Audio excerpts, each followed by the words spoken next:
اور ان کے اوپر بے شمار مقدمات کی بچھاڑ کر دی. تو فری اینڈ فیئر الیکشن کے لیے سب سے ضروری ہے کہ فیلڈ اویلیبل ہونی چاہیے. یہاں پر صرف فیلڈ جو ہے وہ پی ایم ایل این کو ہے. میں کل پرسوں خان صاحب سے ملا ہوں اور خان صاحب نے یہی کہا کہ یہی لندن ایگریمنٹ تھا, یہی لندن کی جو ڈیل تھی جس کے تحت صرف یہ ان کو جو ہے یقین دہانی کرنا. آپ کچھ بولنا چاہ رہے ہیں؟ نعیم صاحب, رائٹ, نعیم صاحب یہ فرمائے گا انٹرا پارٹی الیکشن کے حوالے سے کیا کوئی فیصلہ پارٹی نے کیا ہے؟ کیا ممکن ہوگا پارٹی کے لیے 20 دن کی جو ڈیڈ لائن ہے اس دوران انٹرا پارٹی الیکشن کرانا؟ دیکھیں, یہ الیکشن کمیشن کی بڑی واضح طور پر میں نے پہلے بھی گزارش کی تھی کہ بدنیتی ہے. پہلے دونوں صوبوں میں الیکشن نہ کروانا, پھر وفاق میں, اور پھر آپ نے دیکھا کہ عمران خان صاحب کو ایک جو غیر قانونی غیر آئینی نوٹیفیکیشن کے ذریعے نائل کیا, اور پھر آپ دیکھ لیں کہ وہی ڈی سی ڈی پی او سارے ان کی مرضی کے خواہشات پہ جو لگے ہوئے تھے آج بھی وہی بیٹھے ہوں, چاہے اسلام آباد پولیس کے آئی جی ہوں, چاہے وہاں پر کمشنر ہو. تو یہ جو ہے نگران حکومت اور الیکشن کمیشن اور یہ سارے رل مل کر اس ملک میں آئین کا جو ہے بیڑا غرق کر رہے ہیں. سب سے پہلے تو ان کو ہٹانا چاہیے. اور یہ جو الیکشن کے حوالے سے انہوں نے فیصلہ دیا ہے کہ پارٹی الیکشن کروائیں, ہم تو پہلے جون میں کروا چکے ہیں, اور نوٹس کے اندر بھی یہ نہیں کہا گیا, جو ہمیں نوٹس بھیجا گیا تھا کہ آپ جو ہے آئیں ہمارے پاس, یہ دستاویزات جو ہیں رہتے ہیں وہ ہم نے جا کر دے دیے.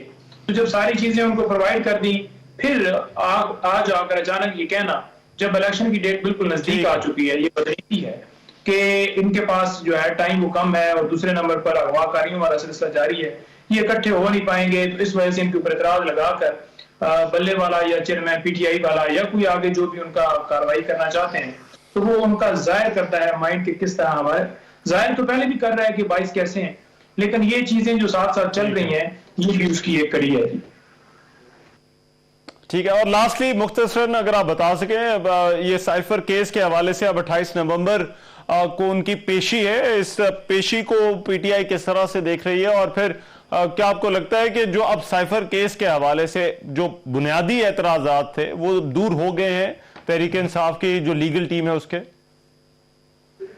دیکھیں, آئین کا تقاضا یہ ہے کہ ہر شخص کو, ہر شہری کو جس کے اوپر بھی کوئی مقدمہ بنتا ہے, فری اینڈ فیئر جو ہے وہ اس کا مقدمہ جو ہے چلنا چاہیے. فری ٹرائل جو ہے, فیئر ٹرائل جو ہے اس کا بنیادی حق ہے جو آئین کا آرٹیکل 10A بڑا واضح طور پر دیتا ہے. ڈیو پروسیس, یہ ساری چیزیں نہیں کی گئی, اور یہ اسلام آباد ہائی کورٹ کے فیصلے نے بڑا واضح کر دیا کہ نگران حکومت نے جو نوٹیفیکیشنز چند منٹوں میں کیے تمام کو کالعدم قرار دے دیا. اب اوپن ٹرائل یہ صدا ہم کر رہے تھے, سیکیورٹی کا بہانہ ان کی طرف سے بنایا جا رہا تھا. اس سے پہلے خان صاحب کو سیکیورٹی نہیں دی گئی اور زبردستی بلایا گیا. اب 28 کے لیے یہ ڈیٹ فکس ہے, ہم امید رکھتے ہیں کہ خان صاحب کو سیکیورٹی دیں, یقینی انتظامات کریں اور خان صاحب کو پیش کیا جائے. جو بھی ڈیو پروسیس ہے ہم اویل کرتے ہیں, لیکن یہاں پر مسئلہ یہ ہوتا ہے کہ درخواستیں دی جاتی ہیں, پھر سنی نہیں جاتی, پھر فیصلے محفوظ کیے جاتے ہیں. توشہ خانہ کی اپیل خان صاحب کی سٹل جو ہے اسلام آباد ہائی کورٹ کے اندر پینڈنگ ہے. نواز شریف صاحب اس کے بعد آئے, انہوں نے درخواست نہیں بحالی کی, ان کی فکس بھی ہو گئی, اور اس کے اندر آپ نے دیکھا کہ وہ لاسٹ ٹائم بھی پیش ہوئی اور نیکسٹ فکس ہوئی ہے. خان صاحب کی وہ پٹیشن فکس نہیں ہوئی کیونکہ وہ نائلی کے ساتھ جڑی ہے. اگر وہ فکس ہوگی, نائلی ختم ہوگی, خان صاحب آئل ہوں گے, اس سے پہلے چاہتے ہیں کہ نہیں حیدر صاحب, میرے پاس ٹائم جو ہے وہ ختم ہو گیا. بہت شکریہ. نعیم حیدر پنجوارے ساتھ موجود تھے. پاکستان جو تحریک انصاف ہے اس کے چیئرمین عمران خان کے وکیل بات کر رہے تھے ان کے کیسز کے حوالے سے. آج کے پروگرام سے اتنے میں ازبان رحمان کو اجازت دیجیے. اللہ نگہبان.